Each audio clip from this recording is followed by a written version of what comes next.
Sinsaenum with Echoes of the Tortured. This is Joey Jordison's new project, and he's also in Vimic. That's another post-Slipknot band that he is associated with. He does the drums, obviously, on this album. He's working with Attila from Mayhem. He's working with Sean from Daath. He's working with a member of Dragonforce and some other blokes to craft this album, which has 21 tracks.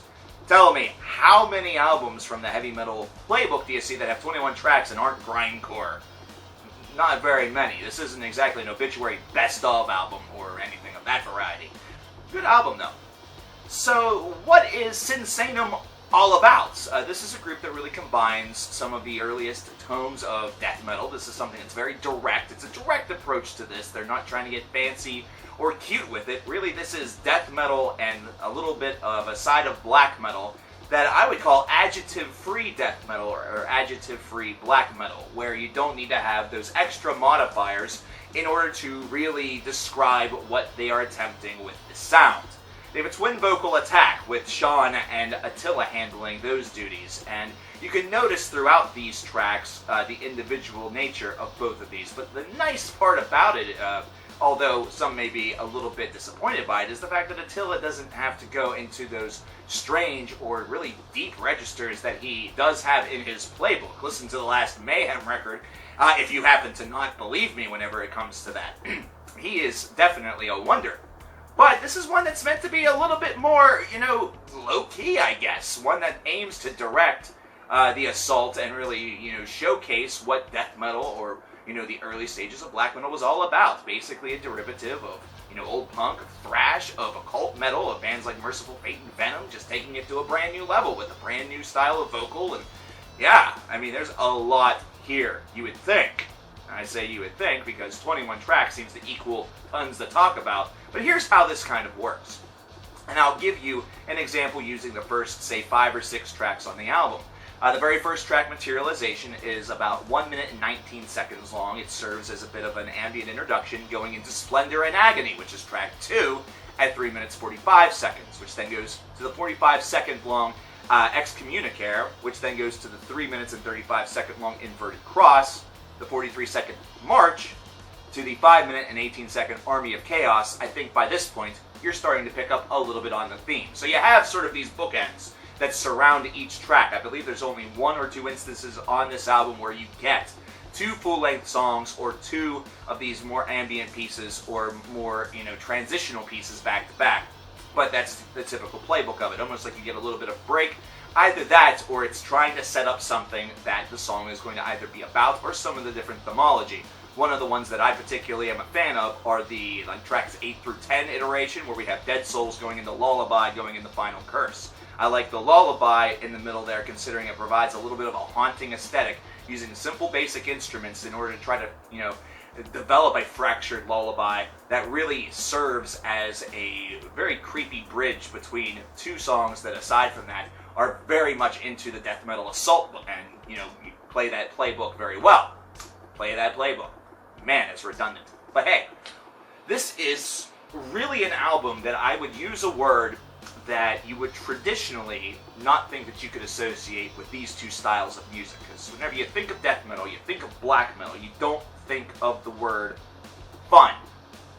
Especially whenever it is something that has evil as one of its principal themologies, a little bit of an anti-Christian lyrical aesthetic that goes in there. The whole makeup of this has sort of that, anti-religion, anti-this, anti-that, aesthetic to it. But, it's not as serious as, say, like a Deicide album. But this is still one that I would consider to be a fun listen, considering it does sort of turn back that clock a little bit to whenever you didn't need a boatload of adjectives to describe really a black or a death metal band. And you have a member of Dragonforce that's on your roster here, which means that there's going to be a couple of guitar solos here and there, but overall, it's not something that becomes an all-consuming part of the aesthetic of this band. It's something where it is used sparingly when necessary. They instead opt to just provide a very good, direct assault, and if it's necessary for the song, to toss in something extra, to toss in a little bit of a thicker bass pattern, to have Joey just go to town with his drum kit. Either that, or to see a guitar solo manifest itself.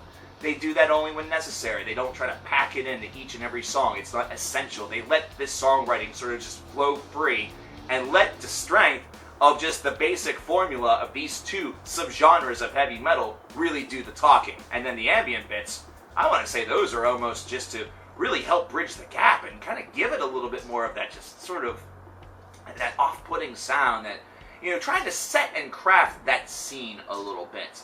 It does get a little bit irritating. I'd almost like to see this group handle their next record perhaps with all the tracks and maybe just one or two of the bridges. You know, maybe do things in 3 acts or something like that. That's just me. Overall, I kind of, though, really dig the aesthetic, you know, by and large, considering it seems to just add a little bit more to each song once it gets, you know, once it kicks in. But I can understand why some people and why some listeners are going to assault this and think to themselves, man, you know, these really don't need to be here, or not as many of them. 21 tracks definitely seems like a heavy load, whenever in reality, it's not. Whenever you get to the actual tracks on here, Army of Chaos is one of the singles that we've got from this. Got a video for that, and is pretty well done, even though it may seem a little bit cheesy or corny or done before. That's mainly because this is an aesthetic that it's very similar. So listening to a band such as Gruesome or something like that, that sort of aims to turn back the clock and sort of deliver some of that old-style charm without trying to, you know, overemphasize your adjectives. You know, 6 Feet Under tried to do this as well and failed miserably, but Gruesome was able to pull it off. And same thing with Sinsaenum. This is one where this all-star lineup is able just to go back to basics and go back to roots and sort of make an album that sort of makes you want to crank it up, headbang, and sort of thrash around your environment wherever you are listening to this. Just don't thrash around while in a car, you know, because you know, there's metal up your ass, thanks Metallica, but tree up your ass, not exactly as nice, especially if the vehicle also has some metal, so it's metal and tree up your ass. Very good chance for infection, very good chance that you will be meeting all of the members of Sinsaenum whenever they finally die and join you in hell. But at any rate, I also really dig The Forgotten One. It's another excellent track. And really, Condemned to Suffer after Final Curse. Really the whole setup from Dead Souls all the way to Condemned to Suffer, which is tracks 8 through 11. I do have to mention that threesome once again. Just very, very well tailored. I like the way in which that progresses. Going into Ritual, and even Sacrifice, by a certain regard, was fairly decent, though I expected a little bit more from it. I just felt like it was missing a little bit.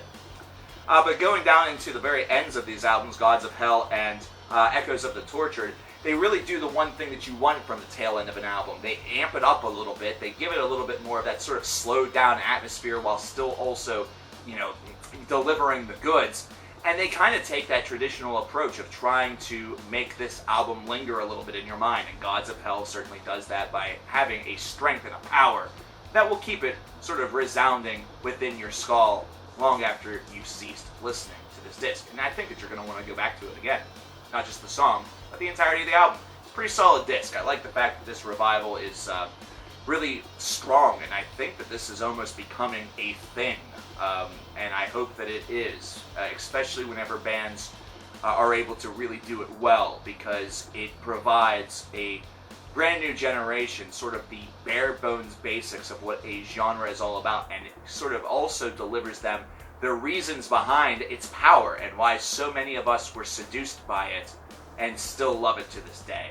This album overall is an 82 out of 100, which you might think, oh, CKN, that's a little low. That's like a C+ if we're going by traditional, you know, grading scales. But you know what? This is an album that is a tremendous novelty and has a lot to offer. And that fun factor is really where, even if the score is a little bit low, the overall experience is a lot higher than that. It showcases itself and really represents itself with a lot more flair and a lot more sort of pizzazz, even though those are also words that you would think would be better associated with, say, Barbie's Dream House or, you know, Skipper the video game. But that pizzazz can be within these albums as well. Dark pizzazz, satanic pizzazz.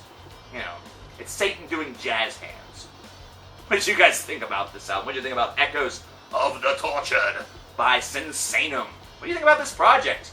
Are you excited to see what else they're able to deliver in the years that come in the future? Because I am. I want to see what else these guys can do. Let me know in the comments. I'm Coverkillernation. I'll talk to you later.